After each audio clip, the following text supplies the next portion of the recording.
Agora você ouve uma palavra de vida com o pastor Érico Rodolfo Bussinger.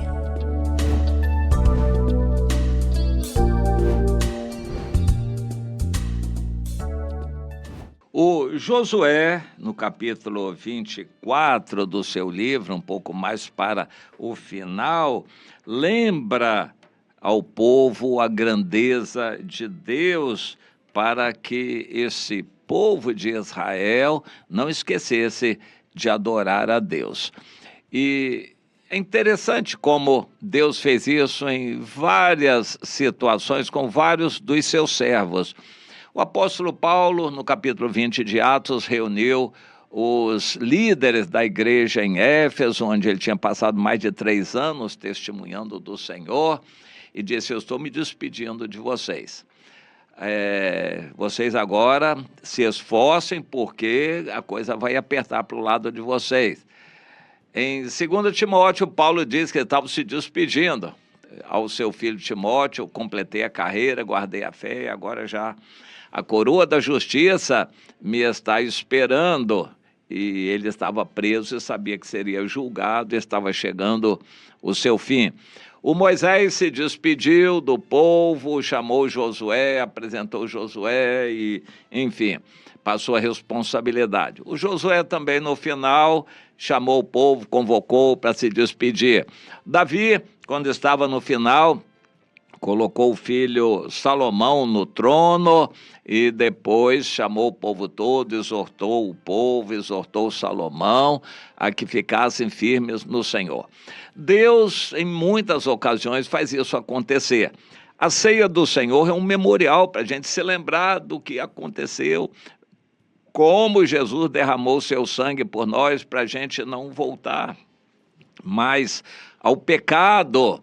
A gente precisa se lembrar disso, o alto preço que custou o perdão de nossos pecados.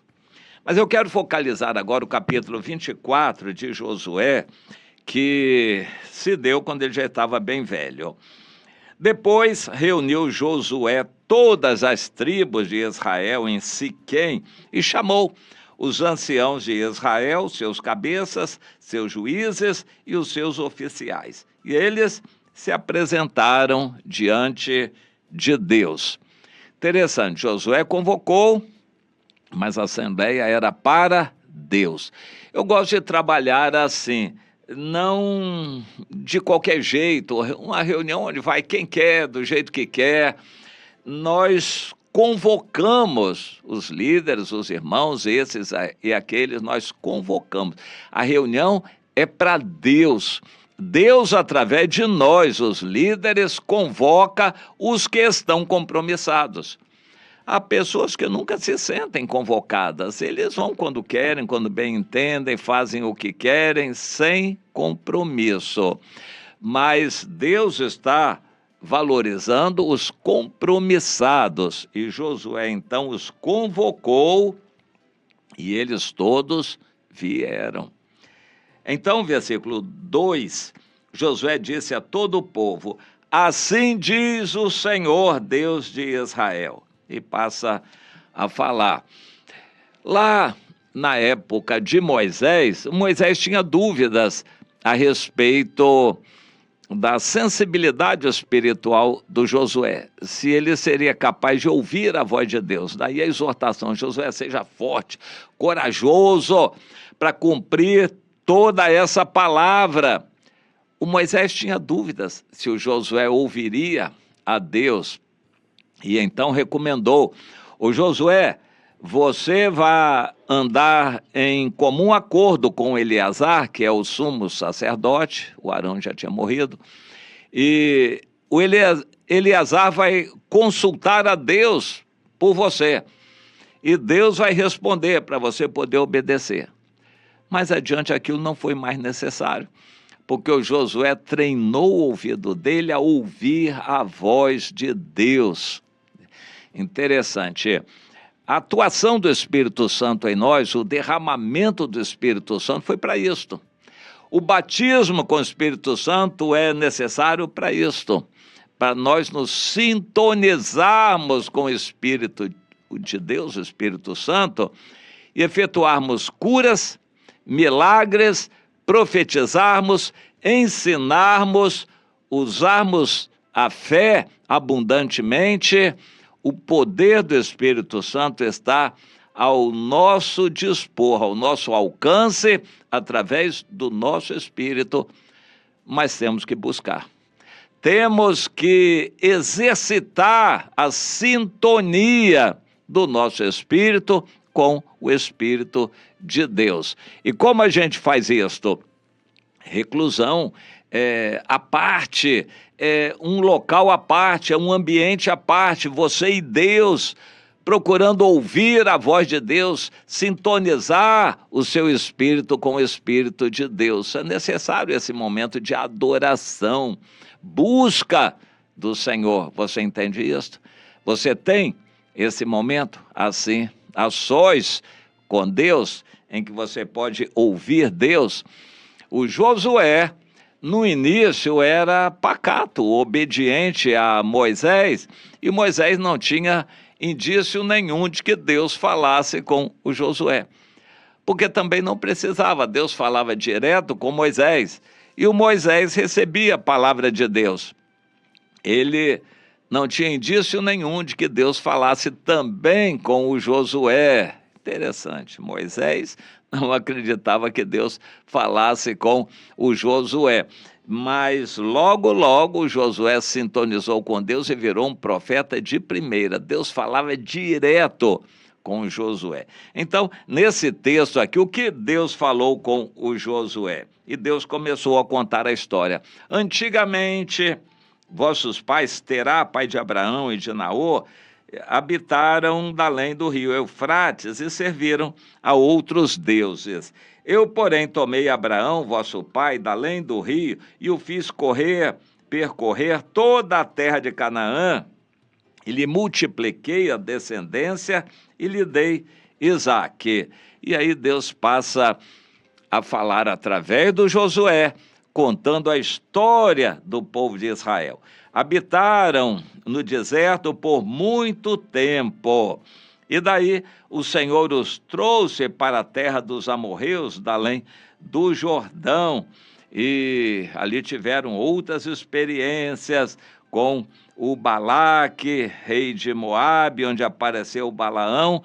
E o Senhor diz para o Josué falar a todo o povo: eu, porém, não quis ouvir o Balaão, e ele teve de vos abençoar, e assim eu vos livrei da sua mão, da mão de Balaão.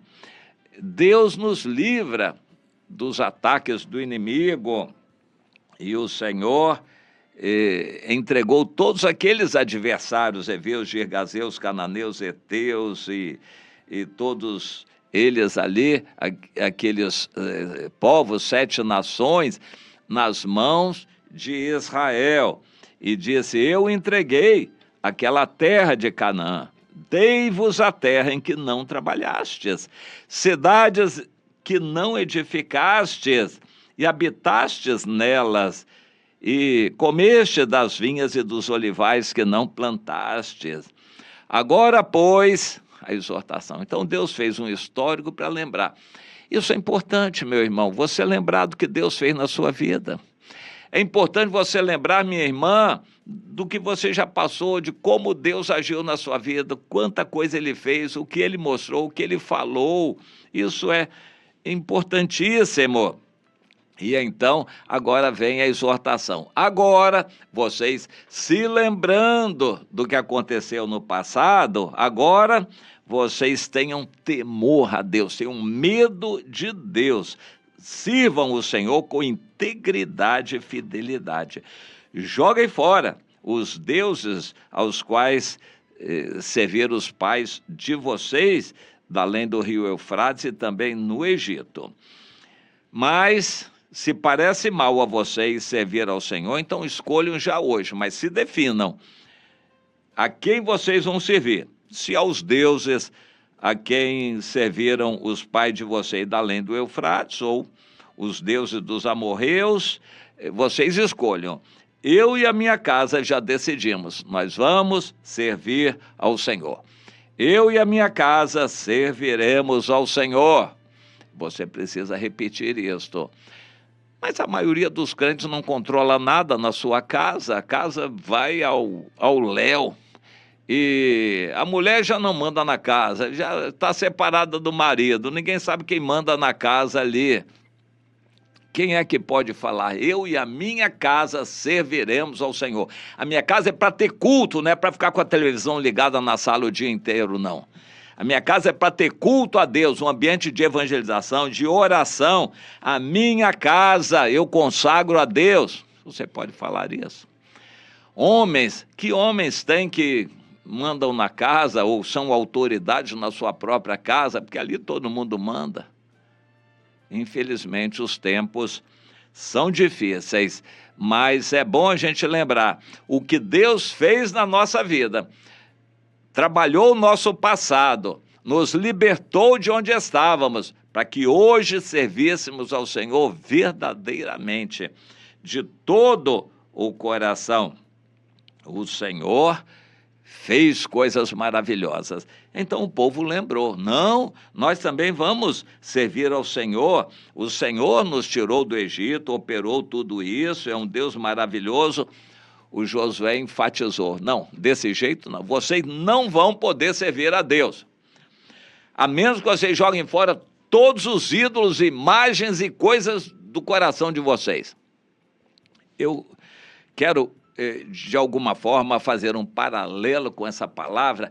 Hoje, crente de qualquer jeito, para mim não vai ser salvo, mas tem que tomar uma decisão, enquanto é tempo, senão Deus vai mandar perseguição aos cristãos no Brasil, como está mandando no mundo inteiro, para se definirem. Você é do Senhor, quer o Senhor e só o Senhor, ou vai ficar dividindo Deus no domingo e o resto da semana é para televisão, para Satanás na família, para comes e bebes, para o dinheiro, para as brincadeiras, distrações e bate-papos no celular? Como você vai servir ao Senhor? É de todo o coração, integralmente, totalmente do Senhor? Se você quer servir ao Senhor, jogue fora os ídolos todos durante a semana também. E vá servir ao Senhor todos os dias da semana. Culto, oração, estudo bíblico, testemunho, evangelização, visita células, irmãos buscando edificação com irmãos, fazendo culto em todo lugar, reunindo 2 ou 3 em todo lugar. Ou você vai querer ser crente aí só de domingo? Pois é, tome uma posição. E o Josué insistiu. Eu estou mencionando o que aconteceu em Josué, no capítulo 24. O povo ficou com medo e disse, não, nós vamos servir ao Senhor. Bem, versículo 23. Agora, se vocês querem servir ao Senhor, joguem fora agora os deuses estranhos que há no meio de vós. E inclinai o coração ao Senhor, Deus de Israel. E o povo disse, sim, sim, nós vamos obedecer. E ali, naquele dia, Josué fez aliança com o povo e com o Senhor em Siquém. Escreveu isto, tomou uma pedra grande e erigiu ali, debaixo do carvalho que estava em lugar santo ao Senhor. E disse, esta pedra vai ser testemunha, pois ela ouviu todas as palavras que o Senhor falou e que vocês também assumiram. Interessante. Eu gostaria que você pudesse lembrar disso. Deus continua sendo o mesmo Deus verdadeiro, rigoroso, Deus justo, severo. Eu gostaria que você lembrasse que Deus continua sendo o mesmo Deus, mas a decisão é agora. Você, deixando para amanhã, não vai conseguir servir ao Senhor. Não, eu quero servir ao Senhor, mas eu tenho que despedir da minha casa. Eu quero servir ao Senhor, mas eu vou experimentar uma junta de bois. Eu vou servir ao Senhor, mas... primeiro eu tenho que resolver o problema da minha casa. Meu irmão, se não é agora, você não vai servir nunca. O crente do sábado seguinte é um problema. Essa expressão está lá em Atos dos Apóstolos, no capítulo 13, quando Paulo e Barnabé pregaram na sinagoga de Antioquia, da Pisídia, os judeus gostaram demais da palavra. A palavra foi bonita, gostosa, eles gostaram. E pediram para repetir a palavra no sábado seguinte. Só que no sábado seguinte houve tanta confusão que eles não conseguiram pregar e o povo não conseguiu ouvir. Quem deixou para o sábado seguinte, deixou para nunca, porque a palavra não foi pregada e eles depois foram convencidos até apedrejar os apóstolos. Veja que situação. Quem deixa para o sábado seguinte não vai nunca. Mas graças a Deus não foram todos. Alguns ali naquela sinagoga, naquele mesmo sábado, logo a seguir, tomaram decisão de seguir os apóstolos e passaram a semana inteira sendo discipulados. Você é daquelas pessoas que vai seguir Jesus a semana inteira e ser discipulada e botar o Senhor na sua casa todos os dias, ou vai deixar para o sábado seguinte, ou seja, a próxima reunião da igreja? Pense bem e se conserte com o Senhor, enquanto é tempo, porque se você não fizer hoje, provavelmente não vai fazer nunca.